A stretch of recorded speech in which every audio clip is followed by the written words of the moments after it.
Hello and welcome to another edition of Unfiltered with Bob Z. And today we're going to continue on with our election special. And one of the things we wanted to do with the election special, we wanted to get people from different sectors of the community. We didn't just want to do an election special that just primarily hosts politicians, because we know that's one genre of people in this crazy election season.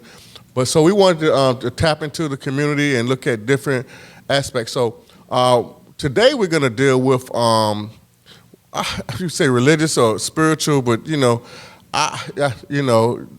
religion and spirituality are two different things. But we're not. That's a whole nother podcast. So we're not going to get into that. But we do have someone that I consider to be a spiritual person, and he's been there. I've been knowing him. We went to school together at Norfolk State.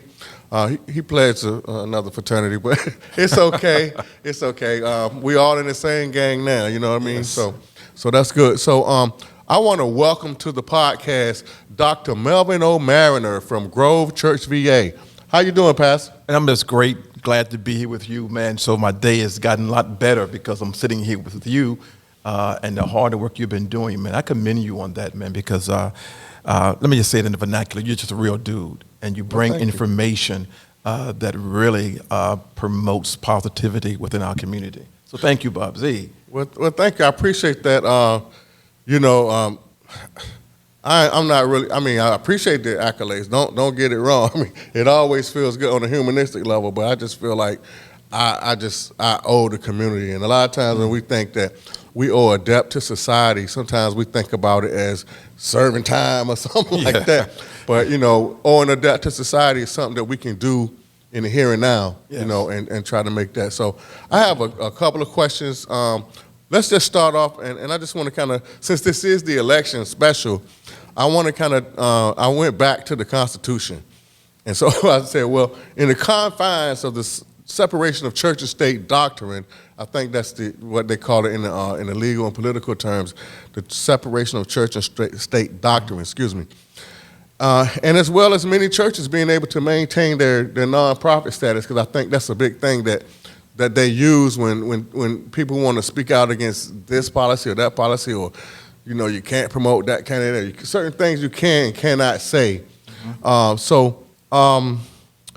How do the religious institutions adapt the ability to speak out when clearly their guidance, leadership, and discernment is needed, seemingly more now than ever? Well, if you're comparing as far as the separation of church and state with our expression not only of faith but ideology, I think we look at that, and we do. Churches do have the 501c3 nonprofit, and you want to make sure we maintain that level of distinction because it's important. But on the other note, on the other hand, we also must understand the codes, the IRS codes, right, that definitely gives us permission as a religious entity, organization, not to endorse a candidate or a political party, but we can be engaged, involved. And so for a long time, they've been saying, and really intimidating the church and pastors, if you say something, we're going to take away your 501c, your nonprofit status. The only way they can do that is if the church itself or herself supports or endorses a candidate, which means that they actually have to put it on letterhead and go vote for it, and the church must do it. The pastor, on the other hand, can speak on his behalf because it's not an ecclesiastical endorsement from the church. Okay. So you can't just say like, this man is a devil. I ain't calling no names, but I mean, like literally, like, and just any, and that, I know it's a law. We're a nation of laws. I get it, but some stuff is so, in my opinion, and believe me, I'm no theologian by anybody's stretch of any imagination. But I'm just, I just think about it, and I'll say, well, it's kind of a handicap where it's kind of a keeps the truth a little bit, based upon, like you said, if you do that, we're gonna, threaten you or I don't know. I may differ a little bit because after 31 years being in senior leadership at a church, I find that our voices are needed just as any other voice is needed. Okay. I don't think that we should cower down and simply silence our voice because of our ecclesiastical or clergy position. Right. That Black America is the only group of people that is conscientious of that. Most other people do what they want to do and say want to say, such as the Jerry Falwells. Right. I mean, so I'm not going to sit here and say the person that you mentioned or didn't mention that you went around is the devil. I have a different definition of the devil. Okay. And so he is not the epitome of evil, but he is the personification of evil. And because when I look at evil, I think that, what he's done and what he's doing is that he has released such toxic conversation that has been the bedrock of America. Right. And so, no, he's not the devil in essence, but he's the personification of evil. Okay, well, I was gonna say something funny, but I would say, well, not the devil, but what did they call it? When the Antichrist. No, we're not gonna, let's move along. Let's move along. But since you mentioned the Black community, so historically the Black church was one always been on the forefront of any social justice movement in this country. What role do you see the Black church playing in these contemporary times? They don't seem as visible. I'm not, getting down before y'all start. I'm not getting down on the Black church, but, it's unfiltered. So, they don't seem as visible. So what are your thoughts on that? Okay. I'm not a biased person. I try to look at things from a fair perspective. I'm not sure if the church is invisible. I'm thinking that people aren't looking at the church as they once did. Okay. The church was the center of strength for Black communities. Indeed. Now we have so many more movements that also now filter and take some responsibility away from the church and help us do what we have been called to do, which is to speak truth to power, is to liberate people, not just spiritually, but holistically. You can't liberate me spiritually and then keep my mind and my body as enslaved. And so I don't see, even in this pandemic, in this season, I have witnessed churches speak out. We have been engaged in community activity. We have been engaged Indeed. in marches. But again, if you don't have that name recognition and that church recognition, people think that other churches aren't involved. And I will submit to you that because we have other organizations, which is powerful and needful, the church is no stronger than the people who attend.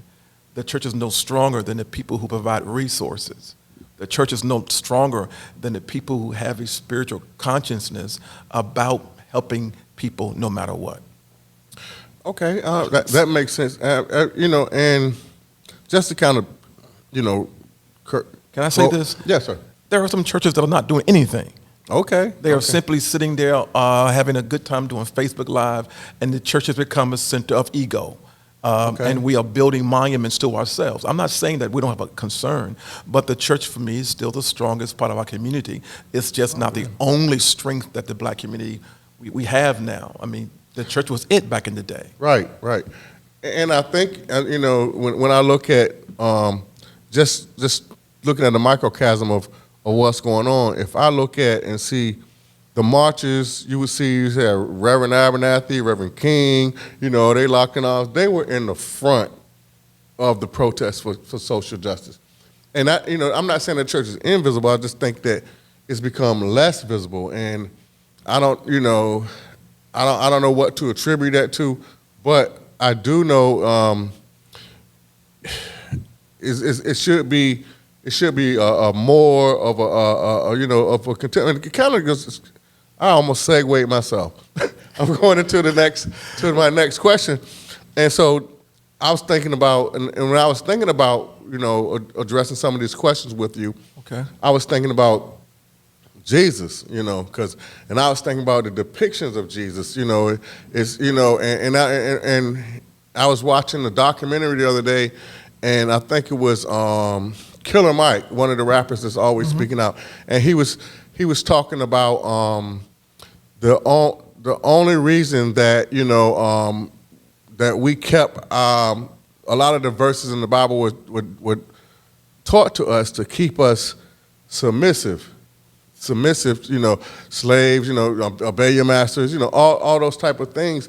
And so my question is that there are so many different depictions in the Bible of Jesus and other literature, and in the midst of the current state of the political landscape, I want to know, do we need the turn of the cheek Jesus, or do we need the kicking over the table in the temple Jesus in these perilous times? Theological question. I mean, really. I'm no theologian. Well, I think we're all overcoming. And so I think that's an important question, but let me kind of back up because you threw something out there in your last comment about King and Ralph Abernathy and Lowry and others. Right. We had them, and they paid their dues. I'm not sure if we need another king. Okay. Because we have so many other kings. We have so many other Ralphs. We have so many other Lowrys out here who are doing things. Well, I definitely support the Black Lives Matter movement fundamentally. I haven't always approved of some things that they allowed in their name. Right. So the thing is, and some things I don't approve of myself doing, so I'm still growing and evolving as well. But so my point in saying that is that we do have people on the leadership. Mm-hmm. You talk about William Barber, who has the Poor People's Campaign. Reverend Barber. I mean, you talk about a lot of people who are doing things, but maybe not in the limelight of where the media is. During this pandemic season and evil racial upheaval, I mean, do you know how many pastors have been trying to keep their congregations sane mentally, emotionally? Yeah. We miss that aspect of it because we don't see it in the street.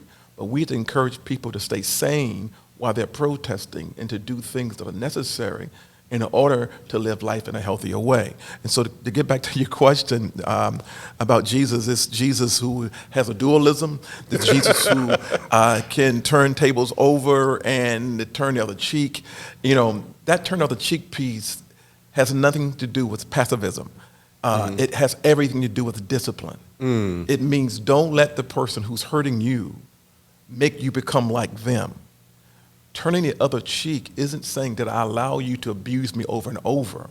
And we have been taught that, and we have taught it in the black church.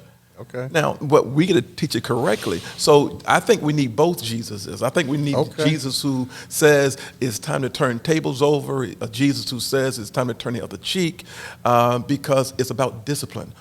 When do I do it? When do I turn the other cheek? Because some things I simply have to have a nonviolent resistance. And there's some other things it can't be counteracted with nonviolence.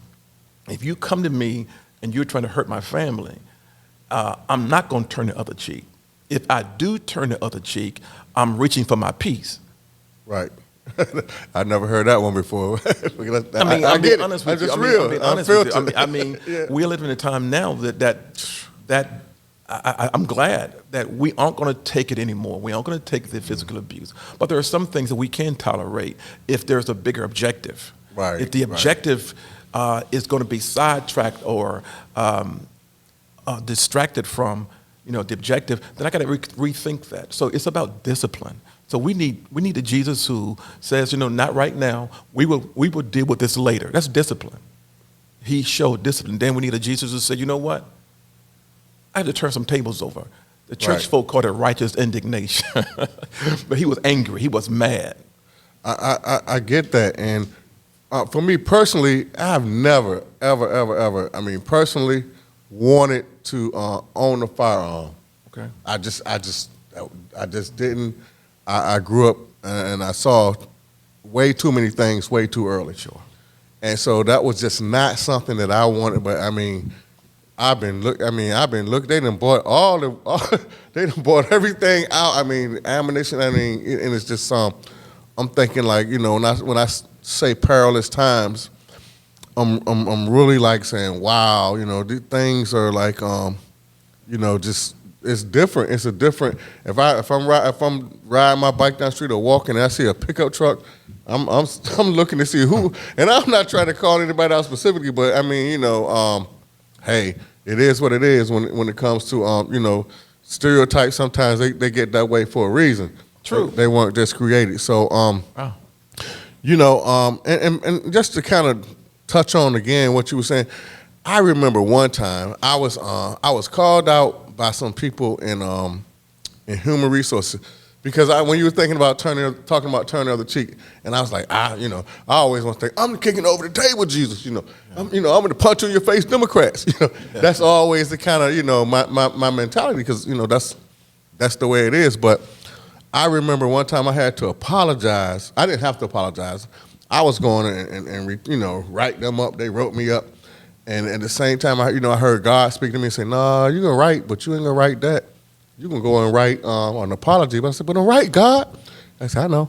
I said, "But I'm the one that's right." He said, "I know you're right. Go ahead, write the apology." And I wrote the apology, and they were saying, "What manner of man is this that he's gonna apologize when he's right?" And so I get what you're saying, and that enormous amount of power that comes from that discipline. To say, wow, and I've never forgot that, it's like, man, one of the most powerful things. But at the same time, like I said, I got a granddaughter, don't. Yeah, don't. You shifted a little bit, but it's okay to shift though. Right. So that's the. I mean, back in the day, we weren't really allowed to have guns and weapons, and we couldn't afford them. That's why I was very proud of the Black Panthers. I'm very happy to see blacks coming together because America is a gun-toting, oh my God, in crazy world. I mean, it is. I mean, America is what it is. America has been very barbaric, but yet at the same token, it's been one of the greatest countries that in the world. I've only lived here. I don't have any desire to go anywhere else. Yeah. But again, truth is truth. You can't throw the baby out with the bathwater, but you got to keep washing the baby. Okay. America has had filth, and America is in a filthy place now. But I think America can be cleansed. It can be forgiven. And I believe that. I believe that's going to take some work, but I still, and my whole thing politically has always been, I worked at the Ford plant in a union for 15 years, and I was thinking that, if we could just get the people that were like middle class and, underserved communities for either race to come together, we have all the decision-making ability. But I'm gonna shift a little bit. Okay. This political season has the country divided, which is kind of what we're talking about, like never before. Maybe with the exception of the Civil War, but I still think it's pretty much the same. I mean, the different sides and different factions that were on the Civil War is just kind of, sometimes I say, well, when I look at things, generational stuff, I say, well, when I look at some of the tragedies, I say, well, and I don't take any pleasure in saying, well, that might be the crack babies' babies. Mm. You know what I mean? It's like this has been a generational tragedy, just generational sludge. It's been passed on from generations. So, what is your message today to today's young people that don't seem to be as compliant and docile as perhaps the youth of our generation? Wow. Again, I don't know if the youth of our generation was docile.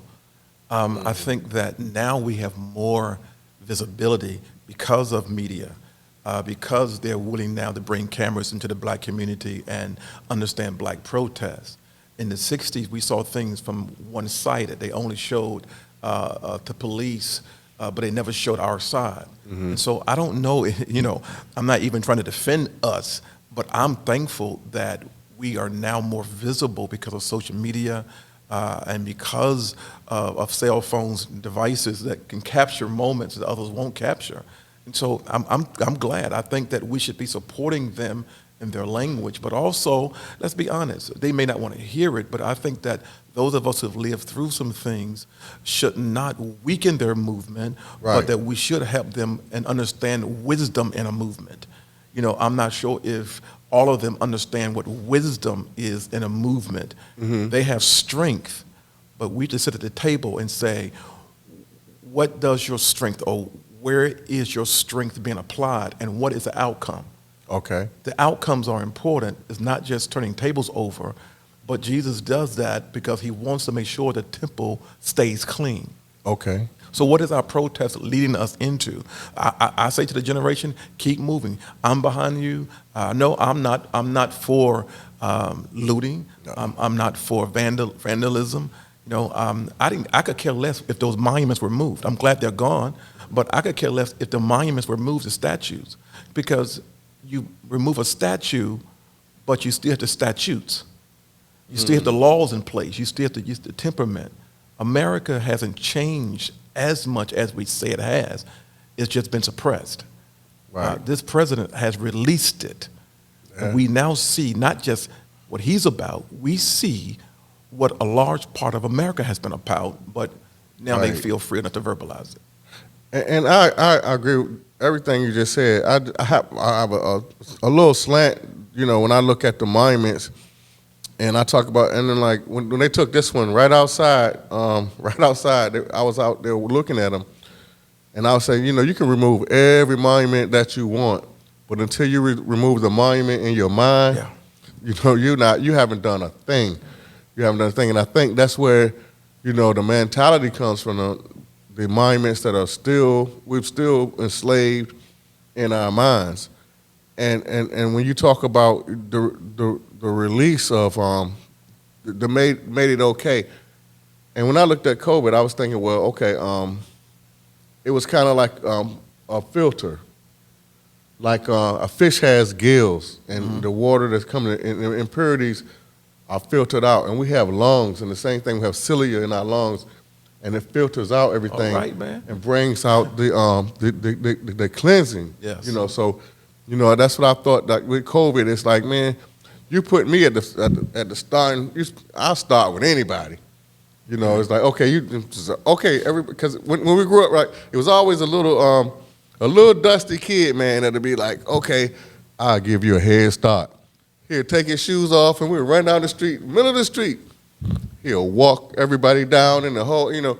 So in this instance, it's like, we all put me back at the starting line. I'll start with y'all. I mean, you know, and I feel like there's not a head start with that. And with what you were saying about the president, I was thinking about a scab. You know, even if you have a scab on a sore, it's still pus under it. You just can't see it.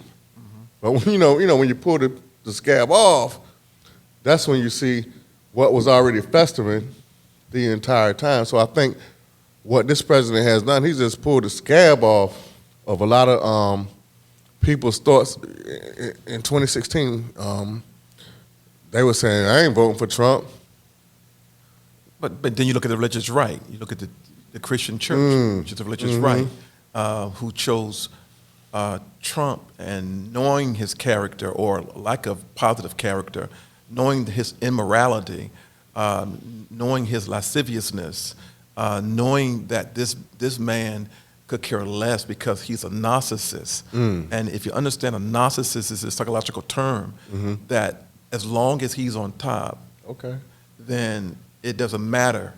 But if anyone challenges that, then you're going to see him become a racist, a classist, a sexist, a pervert, and anything else he can become, because that narcissism controls him. So the Democratic Party, for me, has been, I mean, I'm ashamed of democracy now. Okay. With the Republican Party, I mean, you know, I'm ashamed, but I'm ashamed of what the Democrats have done too. I'm a partiless, I agree with you. I'm a partiless man. Does that say correctly? A partiless man. I don't have a party because I don't trust either party. And I know that our black folks say we got to be a Democrat. No, because they haven't given us as much as we deserve. Exactly. That's true words. That's true words. And you know, we've always been like the lesser of two evils, and like, you know, we probably deserve, we know we deserve more, you know, and we hear a lot about now. They're saying the new black agenda, and so like they have, I think it was Ice Cube came out and was like Covenant with Black America. Covenant with Black America, right? You know, and we've long deserved that because it's almost like you can take you know, eggs and no bacon, or you could take eggs with, you know, with bacon. You know, it's like, you know, those are your choices. But speaking of politics and office, I remember when you ran for public office. I remember. I was like, yeah, you know, just because, you know, really, honestly and truly, I know, lost. I know it, but you, excuse me, I get that. I get that part, but you know, I lost, and I had every major endorsement in the city of Chesapeake. Every endorsement from every I had made, other than the Republican Party. You know, Yeah. you got to be a Black Republican in Chesapeake to win, most likely. Oh, but man. so you know, so I lost. So you want to bring this up on a Tuesday that I lost the race? That's what you want to say?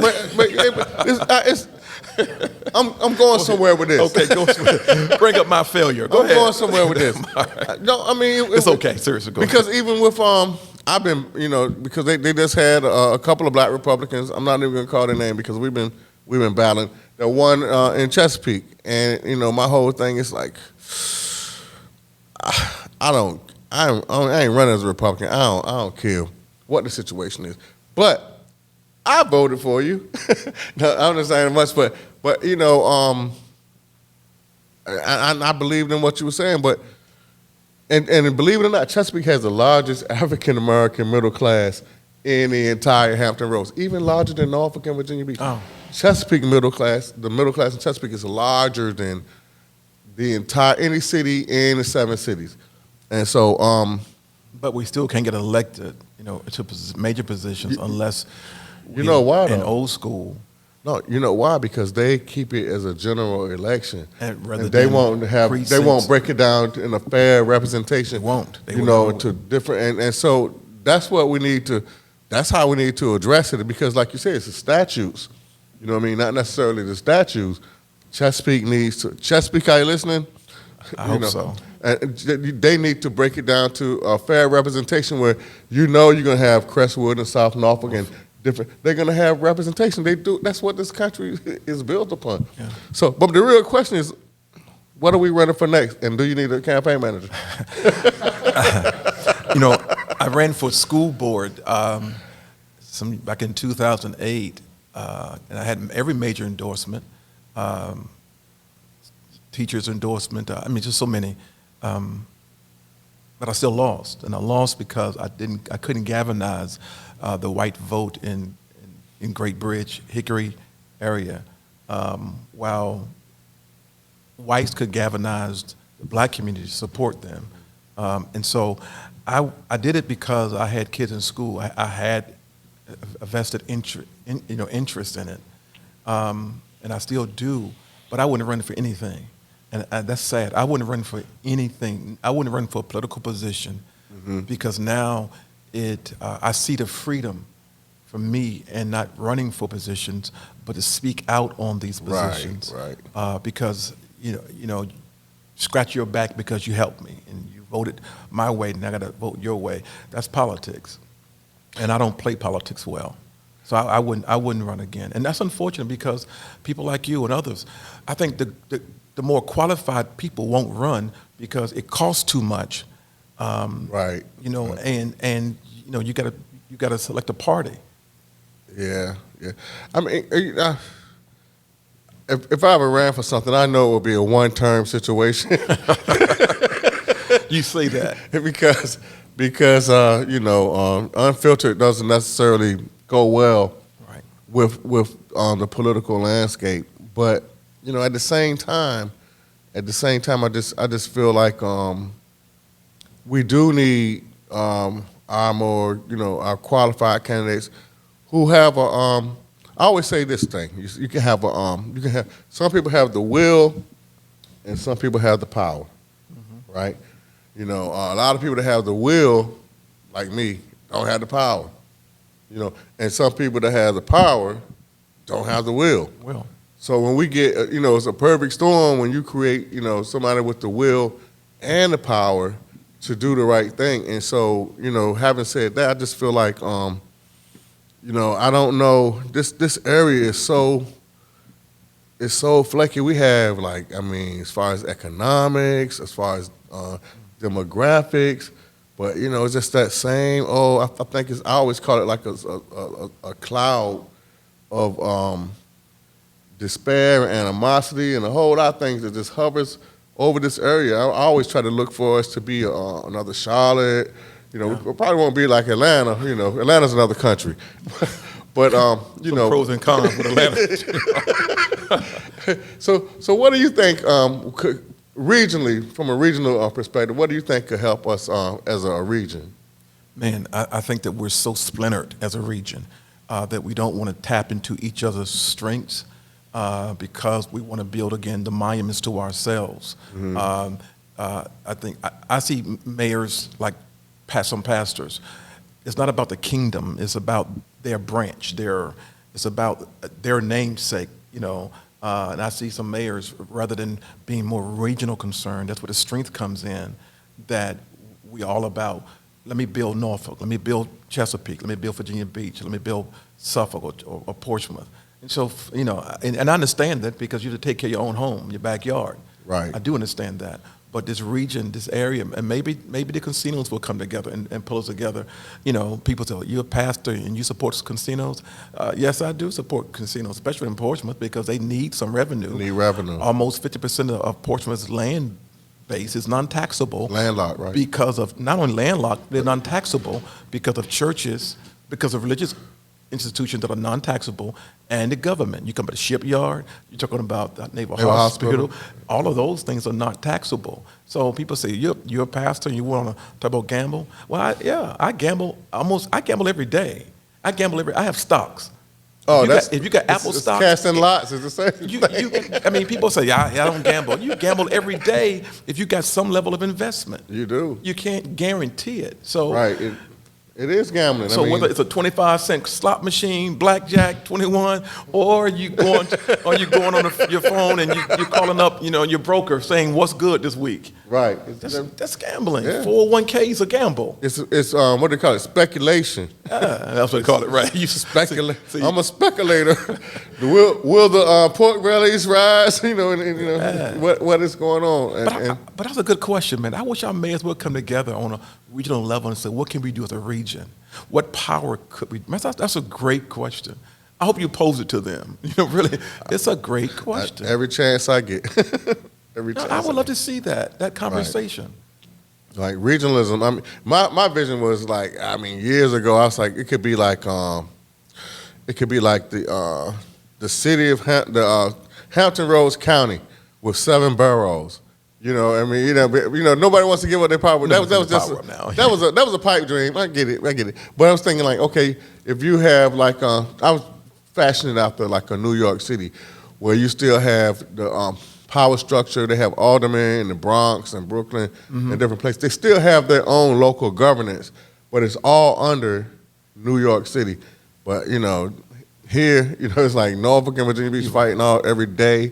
And, just like they couldn't get a light rail to run from, one of the second largest city in Virginia down to Norfolk because we don't want y'all coming down to Norfolk and, messing up our beaches. But, you can drive down in droves and do it. It's the same thing going on. But it's been that way. And it reminds me of that song, what it says, and I hate to be the purveyor of, bad news, but some things will never change. But looking at Virginia Beach demographics, it's changing slowly because of the influx of not necessarily African Americans, but there's a lot of Hispanics. It's a lot of things are changing as far as the demographics. But Caucasians will become the minority very soon in the United States because you have other demographics. And so when you look at that, I think they're fighting for power because they think they're going to lose power. Trump is at last stand, like Custer. Yeah. And so for me, it's even larger than Trump. Trump has become their voice piece, their mouthpiece, to say anything that dehumanizes another person. Doesn't matter who it is, black, white. Come on, Trump is a equal opportunity slayer. It doesn't matter. But you said something earlier. I'm okay with black Republicans who have to run as a Republican in order to get elected. I'm not okay when they disassociate themselves with blackness or their black consciousness and what has happened. You know, if you matter of fact, we got one of the greatest delegates in the Commonwealth of Virginia, Delegate Cliff Hayes. Cliff Hayes ran as a Republican. I remember some decades ago. I got on him too. In order to get on, but notice something. He ran as a Republican to win, but he still had an understanding of what the disparities were in our community, and he fought for those disparities. So now he is in a different position. Now he's fully Democrat, you know, but he got that experience and exposure running as a black Republican. He did, and he's our next guest. Okay. He's going to be coming up shortly. But, you know, yeah, man, and we went back and forth and we debated and we talked. And, you know, like I said, it's just, you know, where we differ. I remember working with, you know, different things. I was the president of the PTA for the city of Chesapeake at the time, for the entire city. So I had an opportunity to work with them. But, you know, just for me and my house. You know, I said, if my son ran as a Republican, I wouldn't vote for him either. I don't know. I don't know. I'm not doing it. I don't know. In this season of my life, because I am so disenchanted with the Republican Party, because they have become complicit to the immoral activity, the unethical activity in 1600 Pennsylvania Avenue. They are complicit for the hatred. They are complicit for the denouncing of civility and humanity. And so they can't get away. They can't get off because they are complicit to the release of evil and inequality and the religious right and the evangelical church. They are complicit, and they can raise their voices about abortion. They want to stop abortion, but they don't mind you dying when you're born. They don't mind you being disconnected from your family at the borders. They are so hypocritical. I love them. I just don't like many of them. Preach. but no, seriously, I'm like, I mean, hey, Unfiltered. And having said that, we could probably go on for another hour or two, but that's going to bring this episode, our special election special, is going to bring it to a close. I want to thank Pastor Melvin Marriner from Grove Church, VA, for coming out and blessing us with his presence and his wisdom. Thank you, sir. All right, y'all have a good day. Get back at you.